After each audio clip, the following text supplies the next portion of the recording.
మొదటి కొరింథీయులకు రాసిన పత్రిక 1వ అధ్యాయము 7వ వచనం. గనుక ఏ కృపావరమందును లోపము లేక మీరు మన ప్రభువైన యేసుక్రీస్తు ప్రత్యక్షత కొరకు ఎదురు చూచుచున్నారు. హలో, స్తోత్రం చెప్పండి. నా వెనక చెప్పండి ఈ మాట. ఏ కృపావరమునందును లోపము లేక మీరు మన ప్రభువైన యేసుక్రీస్తు ప్రత్యక్షత కొరకు ఎదురు చూచుచున్నారు. ఇప్పుడు మనం ఎదురు చూడవలసింది దేని కొరకు? మాట్లాడరే. మనము ఎదురు చూడవాలి. అబ్రహాము పునాదులు కలిగిన పట్టణం కొరకు. ఇప్పుడు క్రైస్తవులమైన మనము దేని కొరకు ఎదురు చూడాలి? ప్రభు అయిన యేసుక్రీస్తు యొక్క ప్రత్యక్షత కొరకు, ఆయన మహిమ కలిగిన రాకడ కొరకు మనం ఎదురు చూడాలి. ఎందుకో తెలుసునా? భూమి పుట్టినది మొదలుకొని ఇంతవరకు ఈ భూమి మీదకు రాని ఒక మహాశ్రమ భూనివాసుల మీదకి రాబోతుంది. సువార్తకు లోబడని వారి మీదకి రాబోతుంది. దేవుని వాక్యం ఎరిగి వాక్యానుసారంగా జీవించిన వారి మీదకి రాబోతుంది. దేవుని వాక్యమునకు అవిధేయులైన వారి మీదకి రాబోతుంది. సువార్త విని లోబడిన వారి మీదకి రాబోతుంది. సువార్తకు విధేయత చూపిన వారి మీదకి రాబోతుంది. దేవునిని ఎరగని అన్య జనాంగం మీదకి ఒక మహాశ్రమ రాబోతుంది. అది ఎలాంటి శ్రమ అంటే, భూమి పుట్టినది మొదలుకొని ఇప్పటి వరకు అలాంటి శ్రమ సంభవించలేదు. మీకు ఒక మాట చెప్తాను, వింటారా? సొదొమ గుమరాలున్నట అగ్ని గంధకాలు పడుతుంటే కూర్చున్నట్టు ఇటు కూర్చున్నవాడు ఎట్టకు చచ్చిపోయాడట, పండుకున్నట్టు చచ్చిపోయాడట. అంత శక్తివంతమైన అగ్ని పడింది. కూర్చున్నవాడు కింద పడిపోలా, ఒక్క క్షణంలో కూర్చున్నవాడు కూర్చున్నట్టే అలా బూడిదైపోయాడు, విగ్రహంలాగా. పండుకున్నవాడు పడుకున్నట్టే. తల్లికి పాలిచ్చే పాలిచ్చేటట్లే తల్లి బిడ్డ ఎక్కడ వాళ్ళక్కడ అగ్ని గంధకాలు కురిసినప్పుడు అలా బూడిదగా మారిపోయారు, విగ్రహాల్లాగా. ఆ బూడిద విగ్రహాల్లాగా అయిపోయింది. ఒక్క క్షణంలో అట్ట కుప్పకూలి చనిపోయే టైం కూడా లేదు. అలా ఎక్కడికక్కడే కూర్చున్న వాళ్ళు కూర్చున్నట్టే, పడుకున్న వాళ్ళు పడుకున్నట్టే చనిపోయారు. అలాంటి మహోగ్రత లోతు కాలంలో వచ్చింది సొదొమ గుమర మీద. జలప్రలయం వచ్చి ఉక్కిరిబిక్కిరి చేసి తుడిచిపెట్టింది. అలాంటిది కాదు ఇప్పుడు వచ్చేది. భూమి పుట్టినది మొదలుకొని ఇప్పటి వరకు రాని ఒక మహాశ్రమ భూమి మీదకి రాబోతుంది. ఆ భయంకరమైన మహాశ్రమల్లో పంచభూతములు తీవ్రమైన వేడిమితో లయం కాబోతున్నాయి. ఆకాశము భూమి చుట్టబడిన గ్రంథం వలె తొలగిపోబోతున్నాయి. ప్రపంచ ఆర్థిక వ్యవస్థలు కుదేలు కాబోతున్నాయి. ప్రపంచ రాజ్య వ్యవస్థ మార్చబడబోతుంది. ప్రపంచమంతటిని ఒకే ఒక రాజు పరిపాలించబోతున్నాడు. వాడే క్రీస్తు విరోధి. ప్రపంచమంతటిని ఒకరే గుప్పిట్లోకి తీసుకోబోతున్నాడు. ప్రపంచంలో ఈ తెగుళ్ళు, ఈ కరువులు, ఈ భూకంపాలు పెచ్చరిల్లిపోతాయి. ఈ పరిస్థితులన్నిటికీ ప్రపంచ వ్యవస్థలు, రాజకీయ వ్యవస్థలన్నీ కూలిపోతాయి. అప్పుడు ప్రపంచంలో ఒక నియంత పుట్టుకొస్తాడు, ఒక రాజు పుట్టుకొస్తాడు. ప్రపంచ రాజ్య పరిపాలన ప్రారంభమవుతుంది.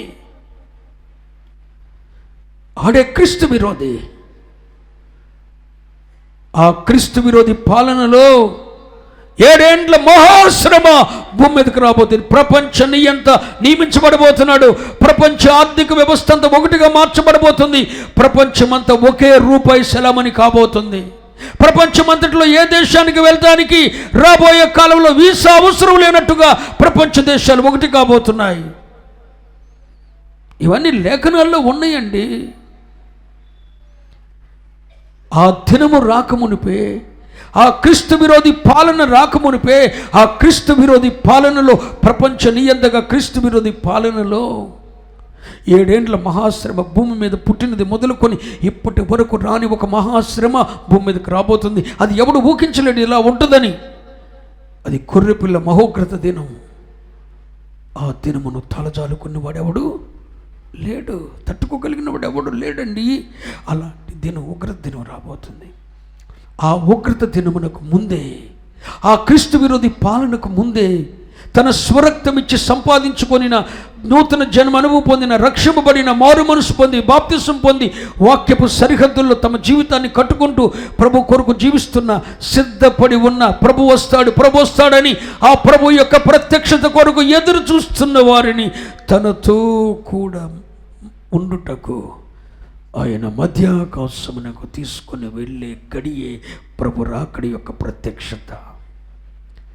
ఇప్పుడు మనం ఆ ప్రత్యక్షత కొరకు ఎదురు చూడాలి. ప్రభు అయిన యేసుక్రీస్తు యొక్క రాకడ ప్రత్యక్షత కొరకు మనం ఎదురు చూడాలి. రాబోయేది క్రీస్తు విరోధి పాలనండి. ఈ ప్రభుత్వాలు ఏముండో. రాబోయేది ప్రపంచమంతా ఒక వ్యవస్థగానే మార్చబడబోతుంది.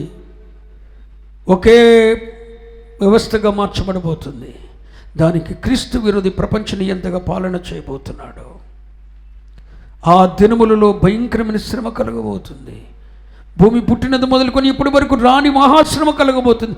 ఆ శ్రమ కాలానికి, ఆ మహాశ్రమ కాలానికి ముందే ప్రభు తన సంఘమును, తన రక్తమిచ్చి కొనుక్కున్న ఆత్మీయులను, నూతన జన్మ అనుభవం పొందిన వారిని, పరిశుద్ధపరచబడిన వారిని, వాక్యానుసారంగా జీవిస్తున్న వారిని, వాక్యపు కొలతలకు తగినట్లుగా ఆత్మీయ జీవితంలో ఎదిగిన వారిని, పరిపూర్ణత నొందిన వారిని, దేవుని వాక్యములో, ప్రతిష్టతలో, సమర్పణలో నిలబడిన వారిని తనతో కూడా ఉండటానికి, మధ్య ఆకాశానికి తీసుకొని వెళ్ళటానికి ప్రభువు మేఘముల మీద రాబోతున్నాడు.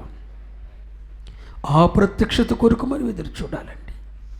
అయితే అక్కడ పౌలపుస్తుడు అంటాడు, ఆ ప్రభు అయిన యేసుక్రీస్తు యొక్క ప్రత్యక్షత కొరకు ఎదురు చూసే వారికి ఒకటి ఉండాలి. అదేంటంటే, ఏ కృపావరమందును చెప్పాలి, ఏ కృపావరమందును లోపము లేక అనండి.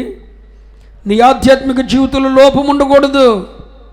నీ ఆధ్యాత్మిక జీవితంలో, నీ భక్తి జీవితంలో లోపం ఉండకూడదు. ఆ ప్రభు యొక్క రాకడ ప్రత్యక్షత కొరకు ఆ 7 మహాశ్రమల కాలంలో నువ్వు ఉండకూడదు అని నువ్వు అనుకుంటే, ఏ లోపము లేకుండా ఆధ్యాత్మికతలో, భక్తిలో, పరిశుద్ధతలో ఒక లోపము లేని, ముడత, మచ్చ, కలంకం, అపవిత్రత అటుది మరి ఏదైనా లేని ఒక మహిమ గల వ్యక్తిగా నువ్వు మార్చబడాలి. ఏ లోపము లేక, కృపావరమందు ఏ లోపము లేక, ఆధ్యాత్మికతలో ఏ లోపము లేకుండా, నీ భక్తి విషయంలో, పరిశుద్ధత విషయంలో ఫలానా లోపం నీలో ఉందని ఏలెత్తి చూపకుండా పరిపూర్ణతను చెందగలిగితే, అదిగో మహిమగల దేవుని రాకడ ప్రత్యక్షత కొరకు మనం ఎదురు చూడాలి. మరి లోపాలు ఉన్నాయా? ఇంకా ఆధ్యాత్మికతలో ఏమైనా లోపాలు ఉన్నాయా? ఒరే, ఏం బాగానే ప్రార్థన చేస్తుంది కానీ కోడల్ని గిట్టని ఎదురా, ఏం బాగానే ప్రార్థిస్తుంది కానీ అత్తకు ముద్దు పెట్టదురా, ఇలాంటి సాక్ష్యం ఏమైనా ఉందా? మన లోపాలు ఏమైనా ఉంటే సరి చేసుకుందాం పిల్లలారా. చిన్న లోపాలు పెద్దవి కాదు. ఈ బిడ్డలు తల్లిదండ్రులకు విధేయులు కారు, లోపం కాదా? తల్లి మాట లక్ష్య పెట్టారు, లోపం కాదా? తిరుగుబాటు స్వభావం లోపం కాదా? అపవిత్రమైన పదజాలం లోపం కాదా? అబద్ధములు లోపం కాదా? ఏ లోపము లేక ప్రభువైన యేసుక్రీస్తు యొక్క రాకడ ప్రత్యక్షత కొరకు మనం ఎదురు చూడాలి. నువ్వు ఆత్మీయుడివైతే ఆ మహిమ గల రాకడ కొరకు ఎదురు. ఎందుకంటే ఈ భూమి మీద మనకు నిలుబరమైన పట్టణం ఉండదు. మహాశ్రమ రాబోతుంది పిల్లలారా. ఒకటి గుర్తుంచుకోండి, ఈ బైబిల్లో చెప్పబడినవే జరిగినవి, చెప్పబడినవే జరుగుతున్నవి, చెప్పబడినవే జరగబోతున్నాయి. ఇంకేమీ లేదు. ఆది నుండి అంతము వరకు తన గ్రంథాన్ని దేవుడు ముద్రించి మన చేతులు పెట్టాడు.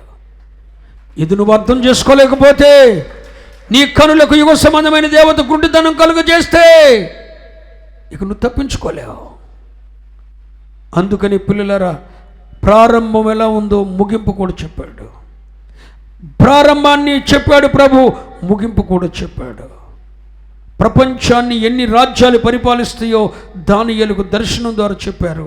అదే జరిగింది. ఇప్పుడు కూడా ఏం జరుగుతుందని ప్రభువు చెప్పాడు, అదే జరగబోతుంది.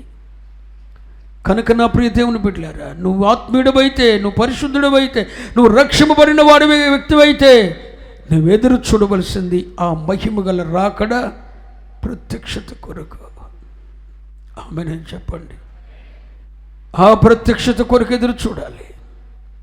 అబ్రహాము పునాదులు కలిగిన పట్టణం కొరకు ఎదురు చూశాడు. ఎందుకంటే నిలువరమైన పట్టణం ఇక్కడ లేదని. మనమైతే రాబోతున్న మహిమ గల రాకడ కొరకు ఎదురు చూడాలి. ఆ రాకడ వచ్చిన రోజున ఒక్క క్షణంలో నువ్వు సిద్ధపడి ఉన్న వ్యక్తివైతే ఒక్క క్షణంలో కనురెప్పపాటులో ఏ లోపము లేకుండా, ఆత్మీయతలో ఏ లోపము లేకుండా నువ్వు సిద్ధపడి ఉన్న వ్యక్తివైతే ఒక్క క్షణములో కనురెప్పపాటులో ఈ దీన శరీరం మహిమ గల శరీరముగా మార్చబడి మేఘం మీద కొనుపోబడతా. హల్లెలూయా. చూడండి, ఒక రాకెట్ ఒక అంతరిక్షంలోకి వెళ్ళాలంటే చాలా కాలం పడుతుంది. కొన్ని లక్షల వేల కిలోమీటర్ల వేగంతో దూసుకుపోయినా అంతరిక్షంలోకి వెళ్ళటానికి కొన్ని వేల సంవత్సరాలు పట్టుతాయి, లేదా అనేక సంవత్సరాలు పడతాయి. అంత టైం పడుతుంది. కానీ దేవుని పిల్లలు కనురెప్పపాటులో అలా కన్ను మూసుకొని లేచేలోపు, కన్ను తెరిచేలోపు కనపడ్డం. ఈ దీన శరీరము దేవుడు తన మహిమ గల శరీరమునుగా మార్చేసి ఈ శరీరంతో మనం ఎత్తబడిపోతాం. ఇక మనకు మరణం ఉండదు. ఈ దీన శరీరాన్ని ప్రభు మార్చేస్తాడు. తన మహిమ గల శరీరంగా దీన్నే మార్చేస్తాడు. అదిగో నీళ్లను ద్రాక్షరసంగా మార్చిన దేవుడు, చేదు నీళ్లను మధురంగా మార్చిన దేవుడు ఈ దీన శరీరాన్ని నీ మహిమ గల శరీరంగా మార్చేసి మధ్యాకాశం కనురెప్ప పాటలో తీసుకుని వెళ్ళిపోతాడు. హల్లెలూయా. అలా సంఘం ఎత్తబడుతుంది, పరిశుద్ధులు ఎత్తబడతారు, లోపం లేని వారు ఎత్తబడతారు. భయంకరమైన శ్రమ భూమి మీద ప్రారంభమవుతుంది. 7 ముద్రలు విప్పబడతాయి, 7 పాత్రలు కుమర్చబడతాయి, 7 బూర్లు మూతపడతాయి. బాబోయ్, భయంకరమైన తినాలవే, భయంకరమైన తినాలండి. ఆ తినములు ఉన్నట అమ్మా అన్న మీదని సంటి బిడ్డ అడిగితేనట నీవేనా ఆహారం అని చెప్పి కన్న తల్లి ఆ బిడ్డను తినేస్తుందట. అందుకని గర్భిణీలకు పాలిచ్చే వారికి శ్రమ, పురిటి నొప్పులు పడి కన్న తల్లి ఆ కన్న బిడ్డను తనే తినేసే రోజులు రాబోతున్నాయి. ఆ దినములు ఇలా ఉంటాయి.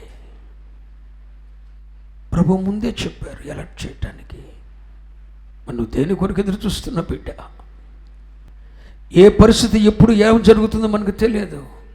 రేపేమి సంభవిస్తుందో మనకు తెలియదు. మన ప్రాణం ఎప్పుడు విడుస్తామో మనకు తెలియదు. ప్రభు రాకడెప్పుడో కూడా మనకు తెలియదు. సిద్ధపడి ఉండాలిగా. ఏ లోపం లేకుండా. చిన్న చిన్న లోపాలు ఏమనుంటే మనసులో అసూయ, ద్వేషం, కలవరం, ఓర్వలేనితనం, తట్టుకోలేని మనస్తత్వం, సహించలేని మత్సరం ఏమైనా ఉంటే సరి చేసుకోవాలిగా. దీర్ఘశాంతము, దయాలత్వము, మంచితనము, ఆశా నిగ్రహము, సమాధానం ఇవన్నీ మనం కలిగి ఉండాలిగా. ఆత్మ ఫలముతో నింపబడి ఉండాలిగా. ప్రేమ, సంతోషము, సమాధానం. ప్రతికూల పరిస్థితిలో కూడా ప్రేమను కనపరచగలగాలిగా. ప్రతికూల పరిస్థితిలో కూడా సమాధానం ఉండగలగాలిగా. నీ ధోని మీద అలలు ఎగిసిపడుతున్నప్పుడు కూడా సమాధానం ఉండగలిగిన స్థాయికి ఎదగాలిగా. ప్రతికూల పరిస్థితిలో నిన్ను హింసించడానికి కత్తి దూసిన వాడు చూస్తే ఆ టైంలో కొన్ని వాడిని ప్రేమించాలిగా. నిన్ను అప్పగించేవాడు నీ ముందు వస్తే వాడు కూడా ముద్దు పెట్టని వాళ్ళుగా. అదే ప్రేమ. ప్రేమ, సంతోషము, సమాధానం, దయాలత్వం, దీర్ఘశాంతం, మంచితనం, ఆశా నిగ్రహం, ఏ లోపము లేక నన్ను నేను నువ్వు సిద్ధపరచుకోవాలి. ప్రతి మనిషిలో లోపాలు ఉన్నాయండి, నాలో కూడా ఉన్నాయి. ఆ లోపము లేని విధంగా మనం సిద్ధపడి ప్రభు రాకడ ప్రత్యక్షత కొరకు మనము ఎదురు చూడవలసిన వారమై ఉన్నాము. మన సహాయము కొరకు దేవుని కొరకు ఎదురు చూడాలి. మనకి ఇక్కడ నిలువరమైన పట్టణం లేదని పునాదులు కలిగిన పట్టణం కొరకు ఎదురు చూడాలి. ప్రభు రాకడ ఎప్పుడా అని ఎదురు చూడాలి. అర్థమైందా? ప్రభు ఎప్పుడు వస్తాడా? రాబోయే దినాలు మంచివి కాదండి, దుర్దినాలు. రాబోయే కాలంలో ఎందుకు ఈ బిడ్డలను కన్నామా అని తల్లిదండ్రులు నెత్తి నోరు కొట్టుకునే రోజులు రాబోతున్నాయి. గొడ్రాలా నువ్వు ధన్యురాలవో, పిల్లలు కనిదానా, ప్రసవ వేదన పడిన దానా, నువ్వు ధన్యురాలవు అనే రోజులు రాబోతున్నాయి. బిడ్డలను పెంచటం కష్టం. రాబోయే దినాలు చాలా భయంకరమైన దినాలు. ప్రభు వచ్చి మధ్యాకాశానికి మనం తీసుకుని వెళ్తే తప్ప ప్రపంచం భ్రష్టత్వం వైపు దిగజారిపోతుందండి. దుర్దినములు రాకమునిపే, వీటి యందు నాకు సంతోషము లేదని చెప్పు దినములు రాకమునిపే నీ సృష్టికర్తను నీవు స్మరణకు తెచ్చుకో.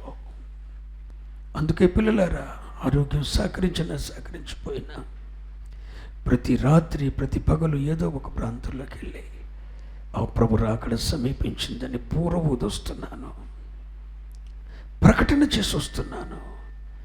ఒక్కరినైనా పురుకొల్పబడరా అని చెప్పి ఎలర్ట్ చేసి వస్తున్నాను. నన్ను నేను సిద్ధపరచుకుంటున్నాను. ఎదురు చూడవలసింది ఇక మహిమ గల దేవుని రాకడ ప్రత్యక్షత కొరకే. మంచి దినాలు వస్తాయని మనం ఎదురు చూడని అవసరం లేదు, రావు. ఇక ఆ దినాల కోసమే ప్రభు అయిన యేసుక్రీస్తు రాకడ ప్రత్యక్షత కొరకు మనం ఎదురు చూడాలి.